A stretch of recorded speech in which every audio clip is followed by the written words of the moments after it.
Hi there, and welcome once more to our channel. If you have not subscribed, please punch that subscribe button.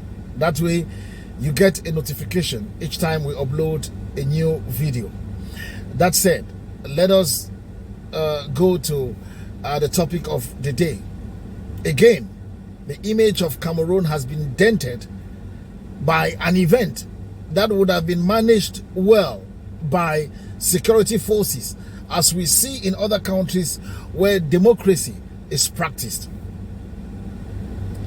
I want to take a region like the Caribbean.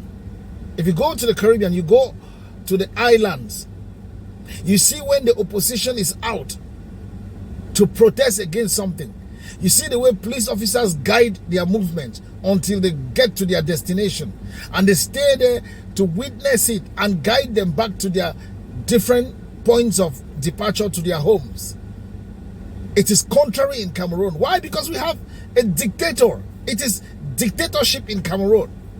Yet you will hear pro-CPDM people, Biyaist, and die-hard militants and sympathizers saying that, oh, Mr. Biya will be remembered for bringing democracy to Cameroon. Democracy, my foot.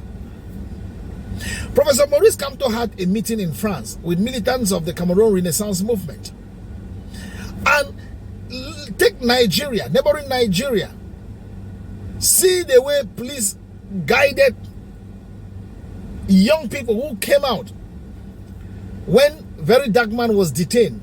An activist was detained, and the young people came out in their numbers, and police guided their movement as they gathered in front of a public institution to demand a release of that activist.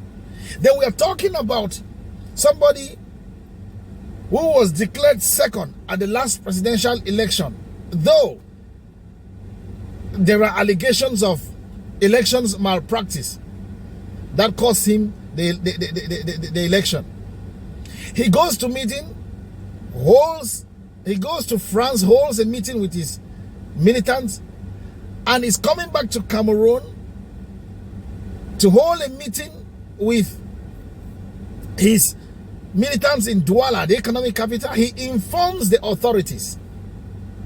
But because of what they know is going to happen, he is the man of the moment. He is the he is the Frundi of the 90s. And as always, government had to frustrate Cameroonians.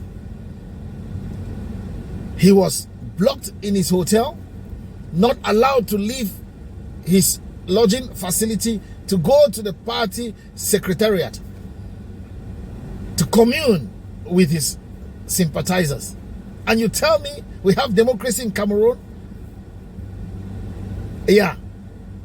And somebody will ask me to define democracy, because to them, democracy is the way Mr. Biya runs Cameroon. And every day we see these so-called intellectuals on television sets committing fallacies of all nature in the name of analyzing issues pertaining to the country Cameroon. We have been there, we have covered events, and we know what is happening. Just look at what the Prime Minister and Head of Government, Chief Dr. John Gute, came to the Southwest to tell the people of the Southwest region, when we all know that that is a blatant lie from the pit of hell in broad daylight. Yes, and you tell me democracy in Cameroon is when Mr. Biya is coming back from Europe and they have to give people money, give them uniforms, give them bread, sardine, and some colored water with sugar for them to drink, and stand by the roadside and clap in the name of welcoming the president. What is good for the goose is good for the gander. Allow the militants to show the love they have for their president, Maurice Kamto. If you talk democracy, organize free, fair, and transparent elections. We have the Constitutional Council, we have Elecam that has not respected the Constitution of Cameroon by not publishing the national list of registered voters. Nothing has been said. All you do is criticize and criticize Professor Maurice Kamto. What a country.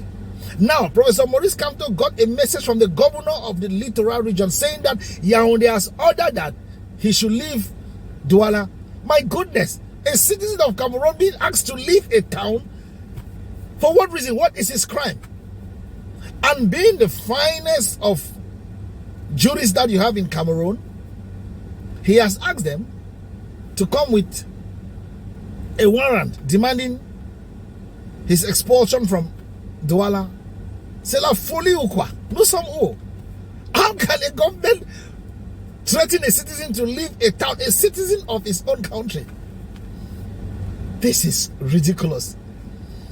And so you're beginning to see that the CPDM party is not finding it easy at all with Cameroonians, because the time has come. The time has come. October is going to make or mar Cameroon. Cameroonians are fed up. A bag of rice in a country like Cameroon is sold at how much? 30, 45,000, 40,000? Ridiculous. And you're telling us about democracy. You're telling us about Mr. Biya being a statesman. No, statesmen don't think about next elections. Statesmen think about next generation. They prepare the place for the next generation, economic wise, political wise, and you name it. The economy is a sham. It's in a bottomless pit. So, Professor Maurice Kamto is meeting his militants tomorrow, the 9th, Monday the 9th, at 10 a.m. at the party's secretariat in Daido, Douala. It is beginning to happen. October. Keep watching.